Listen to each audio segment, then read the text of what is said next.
Hey guys, it's Regund here, and today I'm gonna show you how you can tame the Gacha in Ark. So let's go. So let's start with the taming stats here.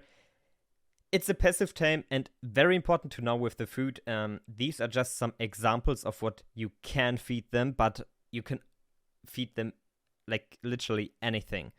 The general rule is the more expensive an item is, the better the efficiency is for the gacha. For example, if you take wood foundations, they are not that effective, but if you take metal foundations, because they are pretty expensive in resources, they are very, very effective. Like tech structures would be the best, obviously, but you can feed him anything. It's not making a huge difference. You just need more of the weaker ones. Obviously, and he's eating the food in stacks of 10. So if you feed him stone, for example, he will need 30 times 10 stone. I hope this is understandable. It can be carried by the cats and the rhino, and it spawns on Extinction, Genesis Part 2, Fjordor, and the difficulty is 1 out of 5 points, since you can literally feed him anything in the game. So let's go. So here we have a gacha now, and how to tame it, it's pretty simple. We can also just catch him with some signs here. Obviously you have to do it a little bit better than... Oh, it's fine, I think. So he can't run away, so I would recommend doing this if you tame a very good one, so he can't escape. Also very important to know, if you have a gacha with the same agenda within a radius of, I think, 15 foundations, the gacha will get a sadness debuff, and then he will refuse to eat, so you will have to kill the other gacha. Same is if you damage him, so if you hit him or something, he will also get this sadness debuff, and he will refuse to eat. You can get rid of the sadness debuff either by killing the gacha of this in the radius, or after you hit him, you have to get with all players out of render distance, so he will reset. So this is very important to know if you have many gachas in one place, especially.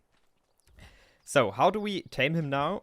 We can just go into our inventory and feed him whatever we want. So let's take, for example, some fish baskets. We can just drop it, and soon he will just take it. You see it's already gone, and start eating it, and the taming process will start.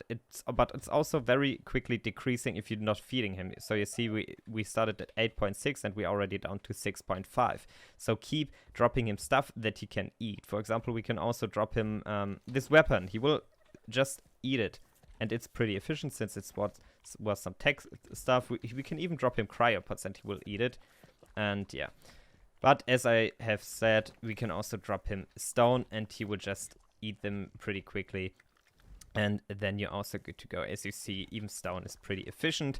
You need like 300 to 400 for a low level one, but a little bit more for a high level one, depending on the on the rates on your server, obviously. But it's pretty simple to tame a gacha. If you really want a high level one, you have to feed him like element, tech foundations would be obviously the best, or greenhouse stuff, so you can literally feed him anything. So now we tamed it, just mostly with stone, and then we can equip him a saddle and start riding him. So how is the gacha working now? You can just drop him some stuff, for example, like just some resources. He will only pick up resources that you have dropped. There we go, he picked it up now, and then he will start eating it at some point. You can drop him whatever you want. If you have some items you have to get rid of, let's take, for example, the bear traps here. Just drop it, and he will pick it up, put it into his inventory, and start eating it at some point.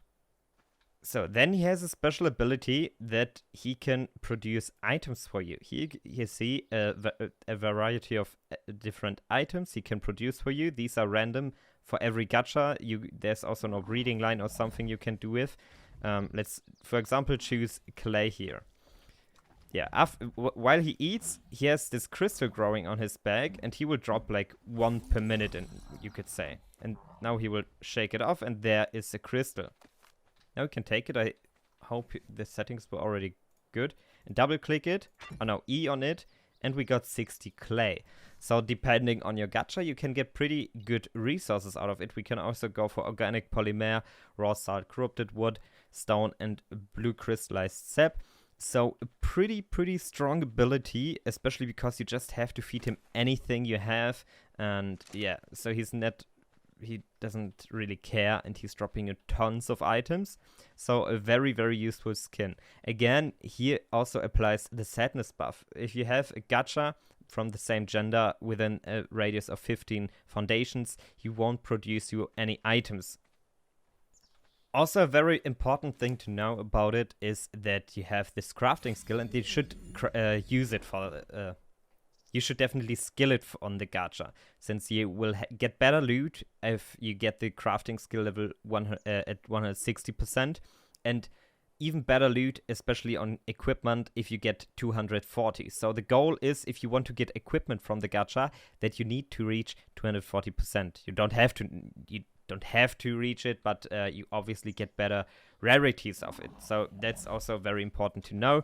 If you find a gacha with a high crafting skill, then try to breed it even higher. You can also feed the gacha snow owl pellets. That will increase the rarity of the item, since there's always a small chance, even if you have picked any resource, that he will drop a rare crystal, and then there can be like equipment or structures inside.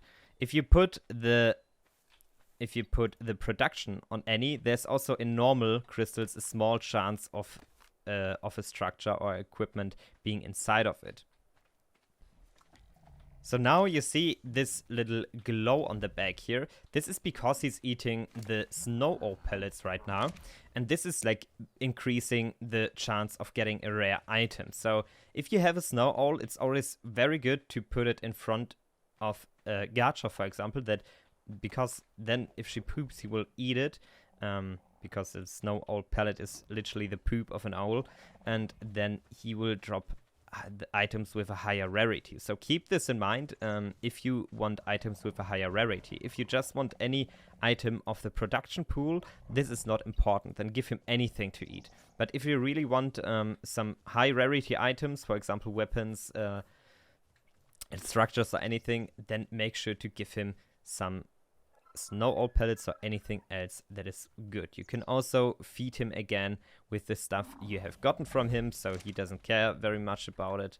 But yeah, let's check the drop that we get from the snow owl pellets right now. There we see the crystal is forming.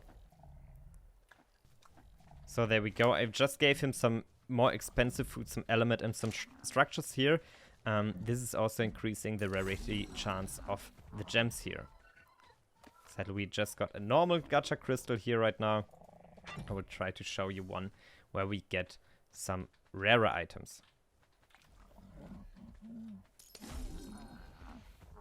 So there we go. We have dropped a rare item now. A rare gacha crystal apprentice. And if we open this now, we got Journeyman Riot boots. So these, you see, we have already a pretty good rarity here. So you see, it's pretty useful to feed the... If you go for equipment, it's pretty useful to give the gacha some snow owl pellets to increase the chance of getting rarer items. And also, obviously, if you feed him more rare items, then he will also increase the chance of getting a rare item. But in general, I would definitely recommend getting a snow owl and try to get many snow owl pellets. I will also link a video of how to tame a snow owl in the video description. So if you want to get some good gear with the help of the gacha and snow owl pellets, make sure to check out this video and get your hands on some snow owls here. So that's already the end of the video. I really hope you liked it. If you did, make sure to leave a like and subscribe to my channel, and hopefully see you in my next video. Bye!